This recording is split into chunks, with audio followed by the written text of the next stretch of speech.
Трагедијата во Кучани ги крена на нозенадлежните. Повеќе општини во државава почнаа со засилени проверки во кафулињата, рестораните, зградите, училиштата, градинките. Градоначалникот на општина Центар Горан Герасимовски за Канал 5 вели дека одржале состаноци со директорите на дел од училиштата на територијата на општината, а следната недела ќе се состанат и со управителите на стамбените објекти и куќните совети.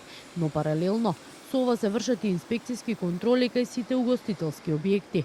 А за почитувањето на законите и прописите според најавите ќе се разговара в понеделник и на управниот одбор на ЗЕЛС. Организирање на состаноци со купните совети и одговорните за да им се дадат неколку насоки во делот на почитување на законот за домување, не само хидрантите, проверка, ПП апарати, заедничките простори, скали за евакуација. Секаде има одредени пропусти на одредени локали кои што нецелосно ги запазуваат оние одредби кои што им се дадени од страна на општината. Во Скопски Карпош од страна на инспекциските служби веќе се поставени известувања станарите да извршат проверка дали функционира противпожарниот систем во нивните згради, а градоначалникот Стефче Јакимовски за Канал 5 вели покрај стамбените се врши контрола и кај угостителските објекти.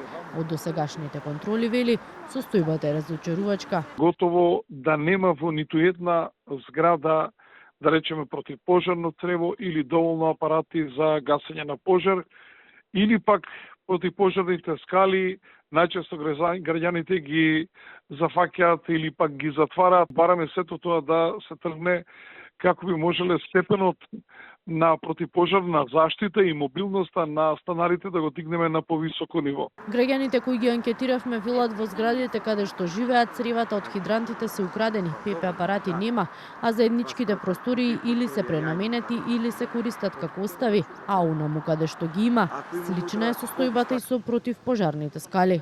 Имаше порано дека беше се вршеше технички преглед и инженерите се вршеле тоа, се изгуби. Хидранти нема, тоа одавно нема, а најголем проблем е кровот. Тоа е азбестен кров, преку 30 години, 25 до 30 години веќе азбестот влегува и доаѓа до карцином. Не гледам ни место кај биле ставени, тие треба да имаат да се на штрафови над некој држачи.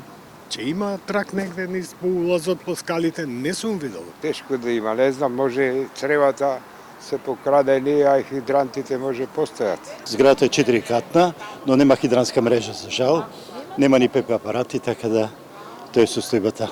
Вчера министерот за транспорт Александар Николовски информираше дека во тек е проверка на сите лиценци кои се издале од министерствата и институциите.